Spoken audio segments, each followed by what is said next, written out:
All right, so going into this week of May 1st to the 5th, starting off with XLC, I like calls over 59.90. Overall, to target these equal highs at 60.42, and then from there to 62.48. And then as well, we also have a put trigger below 59.07 to target 58.10. And then as well, we have a gap fill down below to 56.13. Don't really think we'll get the gap fill as we see this explosive institutional gap up that we had back on Thursday last week. XLY, we're still holding this trend line. We have yet to break above, but I do like this full body closure that we got on Friday. So overall, looking to take calls above 148.06, a target 149.63, and then from there up to 153.43. And then we also have a high at 157.54. If this trend line was to reject and we shoot back down, then I'd like to take puts below 145.42 to target 142.59.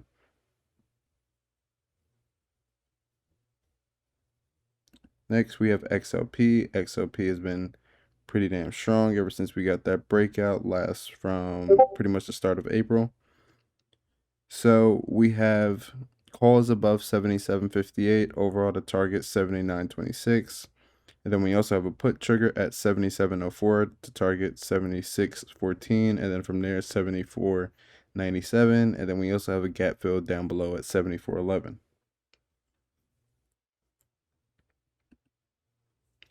And here we also have XLE. XLE came down, filled the gap fill on Thursday, and we got that explosive push up on Friday. So we'll look to see if we can get that continuation above this trend line here, above 85.59. From there, we target 86.68 up to 87.74, then up to 89.73. Or if we end up rejecting this trend line, push up potentially on Monday, then reject on Tuesday, I'd like to take puts below 83.24. From there, target 81.78. And then we also have gap fill to the downside at 77.89. Now I'm going to go ahead and pass it over to Rob. All right, guys, let's run it off with the last 5 sectors here. So starting off with XLI, we have a 2 down on the week. So calls above 102.20. Your puts are going to be below 96.92 with this level of and how long of a wick it is. Honestly, this seems really bullish. So you're going to be targeting 101.70 to the upside, followed by 104.18 to the upside. I mean, if you do get puts, you can play 96.92, but the level of this wick, it's kind of huge, so I'm not really worried about the downside on this. With the monthly time frame, because remember, we are starting a new month off on Monday. It is going to be May. We have a 3-1 on the inside, so if we take a look at this previous month here, we closed above 50%, so 3-1, I'm thinking 3-1-2 up. Honestly, 101.70 is your monthly trigger, so you're going to flip the weekly and monthly time frames back green. 104.18 is going to be that monthly PT for you on XLI. If we hop over here to XLB, take a look at the weekly time frame. We're seeing hammers really across the whole entire market, and I really like this setup here for XLB. You have your 2 up, you have a failed 2 up, you have a 2 down that pushed down a lot, but you saw buyers step in and really push this back up. You're also setting up for that bullish Randy Jackson as well. So above 81.27 is going to be your call trigger. Below 78.29 is going to be your put trigger. Honestly, I'm not going to be looking at puts. I'm pretty bullish going into this week. I might be completely wrong, but I have no problem admitting that. So 81.27 is going to be that call trigger. You're going to be looking at 82.01, followed by really, if your second PT is going to be 84.27, you could dive down to the daily time frame and get some intermediate price targets in there. But if you take a look at the monthly time frame, you have that 2 up, 2 down here. So you got not only the bullish Randy Jackson on the weekly time frame, you also have it on the monthly time frame for XLB. So your call trigger on the month is going to be 82.01, and then really your PT for the month is going to be 84.65, 84.27 can be an intermediate price target as well. So overall, XLB does definitely look really good. A lot of things are looking to run back bullish here, which is definitely interesting going into this week because we have the FOMC decision of what they're going to do, if they're going to pause or if they're going to hike. So if we take a look here at the next sector, it's going to be XLRE, your real estate ETF. On the week, you have a Nirvana pattern, which is your inside bar followed by an outside bar, which stops out both sides of this. So we're really going to be looking for stratters we're going to be looking for that 2 up, so above 37.88. You're going to be targeting really all the way up here at 38.96 is going to be that target for XLRE. You can talk about puts at 36.34, and then your PT would be to the downside of $35 flat. But with this Nirvana pattern on the weekly, I highly doubt we're going to see a 3-1-2, a 1-3-2 up and then come down and make back-to-back outside bars. I mean, it is possible, but highly doubt it. So on the monthly time frame, you have your 2 up, your failed 2 up, which caused the 2 down, pushed you down. You swept liquidity down here at, what is this level? 3503, and pulled back up, created an inside bar. So now we're going to be looking for the break of that inside bar to the upside. You do have the quarterly and monthly timeframes green as well on XLRE. So just keep that in mind. Your time frame continuity is looking good overall. I mean, are you full time frame continuity up? Yeah, you're full time frame continuity up. So there's not really a reason to look to short this. If you're shorting it, you're looking for a quick scalp. You're not looking for a long swing. So let's take a look here at XLK. Remember, a lot of earnings are coming out this week. So AMD, a lot of semiconductors, some more tech, not as large as last week, but still just as large. I believe Apple also reports on Thursday. So if we take a look here at the weekly time frame, we created that outside bar just like the Qs did, 150.86. Interesting level here is if we trigger, we pretty much are going to trigger up right away because this candle closed at its high. So I'm going to be really interested to see what we're going to do here, 151.86. If we sweep this level and start reversing, it might be a grab liquidity and reverse back down, and we might just do a failed 2 up on the week. Or we could continue through because we do have this volume imbalance as well that I can highlight out for you guys. We do have that, so that's definitely going to make some things interesting here. So we have that little tiny rectangle in here. So keep that in mind. On the monthly time frame, we do have a 3-2 up hammer, which is nice to see here. So we're going to be looking for that 2-2 up here. So your trigger right away is going to be 151.51. Your PT, first PT is going to be 151.86, which you probably can meet immediately, followed by 161.55. So it's going to be interesting to see how tech moves over this whole entire week. Apple is a very large portion of tech. So if Apple does good, I wouldn't be surprised if the rest of tech goes with it. We are seeing some semiconductors as well report this week, so keep that in mind. So overall, on the monthly time frame, I'm looking for this to the upside. This wick definitely looks like it tested the 50%, not quite the 50% of the previous month back here in March, but nice to see that, and hopefully we can continue up. Keep in mind, at some point, we will be back to fill out this wick. So wrapping out here on the last sector, taking a look at XLU, let's hop over to our weekly time frame. You got that 1-3. Now what's interesting about this 1-3 versus XLRE's 1-3, it's in conflict. So you have a green inside and then you have a red outside, which means that we opened and we closed lower than what we opened the week at. So keep that in mind. So you do have a little bit of time frame conflict, as you can see. Quarterly, monthly are green, weekly is red. So to play this, we're really going to be looking at 70.28 for our calls. For our puts, we're going to be looking at 68.18, and then the huge level that we're going to be looking for our calls is going to be 71.89, and then to the downside, really it's going to be this wick down here, it's 66.85. So it's going to be interesting to see how this goes. I mean, it could turn into a 1-3-1 and could just chop sideways, basically. If we take a look at the monthly time frame, we have a 2 down, 2 down, 2 up. So this is your bearish Randy Jackson form. So you have 2 down, 2 down, 2 up. It's a pretty nice shooter. Doesn't have a really small body, so isn't exactly the best, but really puts below 68.85, calls above 70.28. On the monthly time frame, if you're looking for a PT, it would be 63.38. So that wraps out the sectors here. Let's hop over and take a look at my watch list for the whole entire week.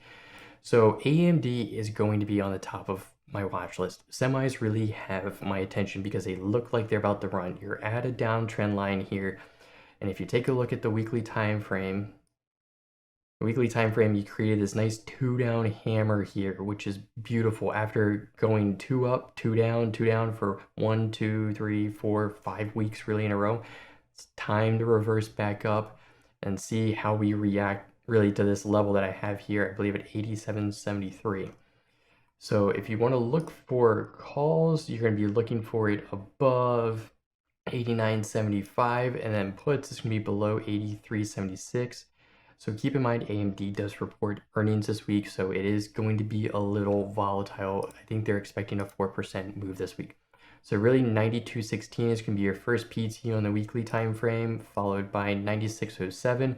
We dive down here and take a look at the daily time frame. We do have a couple intermediate price targets to the upside. We do have 92.97 along with this one right here at 93.16. We do have some gaps to the upside that I can see here that we do need to fill as well, so that is something to keep an eye on as well. We take a look here at the monthly time frame. Let's delete all of our red lines here. Oh, it deleted my trend lines, so we're gonna go back and delete each one of these manually. Go through. All right, so inside on the previous month, which is definitely interesting. So we're gonna be looking for that 212 and which direction we're gonna do. So it's very easy to pretty much play this. Above 92, 97.27, you're gonna be looking for calls, target 102.43. If you're looking for puts, it's gonna be 83.76, and then your target is gonna be down here at 76.65. So it's gonna be pretty easy to play it on the month. You do have the quarterly and the monthly timeframes red. So quarterly, if we take a look at it, we're inside on the quarter as well. Did we test 50% of the previous quarter? Not exactly, but we definitely got close to it. So it's definitely gonna be interesting to see what AMD does here if we do reverse back up. You can see 102.43 is that quarterly trigger for calls as well. So AMD has my interest. It does have earnings, I believe, on Tuesday. Yeah, on Tuesday. So the next one I'm going to be taking a look at is, once again, another semiconductor stock, QCOM. This beautiful two down, two up here.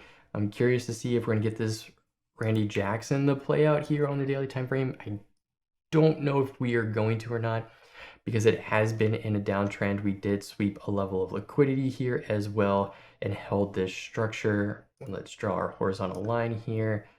We held the structure really here at 113.76. So I'm going to be looking for calls above, what is this going to be, 117.83. First weekly PT is going to be 120.80, followed by the second one's going to be 125.25, which isn't out of the question because we do have AMD's earnings. If AMD's earnings does well, a lot of semis are going to move with it. If we take a look at our puts, we can play our puts, but really we are going to have to break this horizontal line. So let me put in my break of structure here. So you would have to break structure. 112.15 would be your trigger for puts, and then you're really going to be looking for 107.13. So it's a pretty far swing. With this level of wick, it looks like a Momo hammer to me. So I'm really only looking at calls for this. If we take a look at the monthly time frame, yeah, you got your two up, your two down, two down. So it looks like we might reverse here or stay inside on the month. Really, the huge mark to look at is going to be 127.57, which is going to be your call trigger to really target all the way up here at 139.94. Now, the third stock that I have here is Bank of America. Financials definitely do look interesting on the week. We do have a nice two down hammer here with a nice body. So we have 29.90. That's going to be our weekly call trigger. Our weekly put trigger is going to be 28.30. Our really obvious PT is going to be 30.93 for calls, and then to the downside is going to be 27.65 for puts.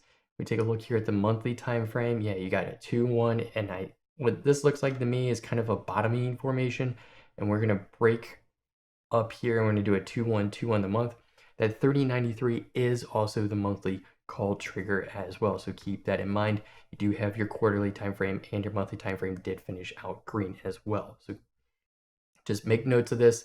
It seems like the market tends to be very bullish right now going into this week, which is kind of interesting. I'm almost wondering if there's going to be some kind of major trap setup going on here. If we take a look at my fourth stock here, it's going to be Nike on the week. We got a 2-1, 2 down, nice hammer here. So for calls, we're going to be looking at 127.13 for puts, 123.14. Really, our obvious target for Nike on the week is going to be 131.31. For puts, it's going to be down here at 119.13. Sorry, I can't speak today, but it looks really good for calls to the upside. I mean, play both sides of this. If you do get a quick scalp, you can look at it to the downside, but we did trigger up on the month. We did trigger up on the week as well. So, oh, my bad. We didn't trigger up, but our weekly and monthly time frames are green. So if we take a look at the previous month, we got that 2 up. So we're looking for that 2-2 continuation. It looks like 127.13. My bad. Yeah, 127.13 is going to be that monthly call trigger as well. 119.13 is going to be almost, my bad, almost that put trigger. 117.85 is going to be that put trigger to go back down to the downside. We do have a volume balance down here as well, so we could play puts. We're just going to have to really keep an eye on this one and play it level to level. Last stock that I have for you guys to wind out things is NEM. NEM for me seems very interesting. We have this 2 up. We got an inside bar. We have a 2 down, 2 down. We swept this candle wick right here, so I'm curious to see if this is going to reverse up. We do have a small body on this candle, which is known as a doji. So our call trigger to the upside is going to be 48.73. Put trigger to the downside is going to be 46.55, but we're really going to have to break this structure here that we seem to have formed. Let's draw that as well for you guys. So really our structure here is at 47.09. Yeah, 47.09. Yeah. So really 47.09, you can look at it, but you want a body closure on a high time frame to try to play this to the downside. Really looking at this for the upside. So for our weekly call target, it's gonna be 49.43 on the week. We hop over here and take a look at the monthly time frame as well. We do have a shooter on the month. Let me delete this PT1 in here I had from a long time ago. So we do have a shooter here on the month, so we could see this play to the downside. We're just gonna have to be patient and see how this goes. Really, if we zoom in here, our trigger for puts to the downside to have this Bears Randy Jackson play out is going to be 46.50. I bet to be exact, 46.55. The target this wick all the way down here at 41.68. So it's going to be something interesting to take a look at. But really, that's my watch list for the whole entire week. Last week actually did plan out pretty well. TGT didn't do exactly what I thought it did, but hey, I'll take it as is, and I'll throw it back over to Zeus here, and he'll talk about his watch list. So the 3 main tickers that I'm watching this week are Coin, CRM, and AMD. So with Coin, as we can see, I like calls over 54.31 as well. We potentially might have a trendline breakout as well.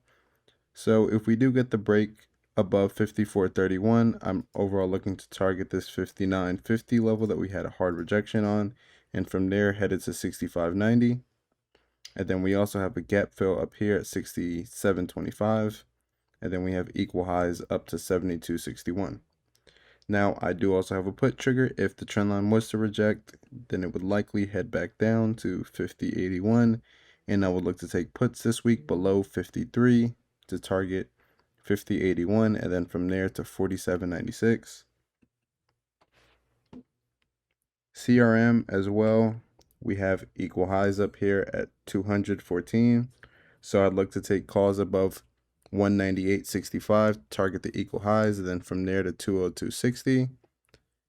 We're also holding this support trend line on the way up, so I do have a put trigger as well, 197.45, to ultimately target potentially the CE of the gap fill, which is pretty much the 50% retracement of the gap fill at 192.46, and then the gap fill actually gets completed at 191.62.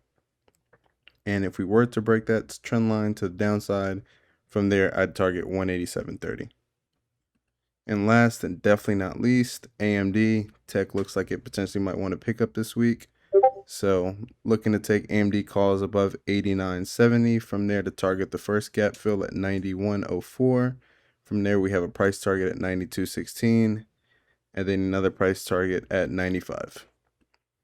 And if this was to reject tomorrow morning, then I'd look to take puts below 87.89. From there to target 86.39. And then to target the gap fill down at 82.95.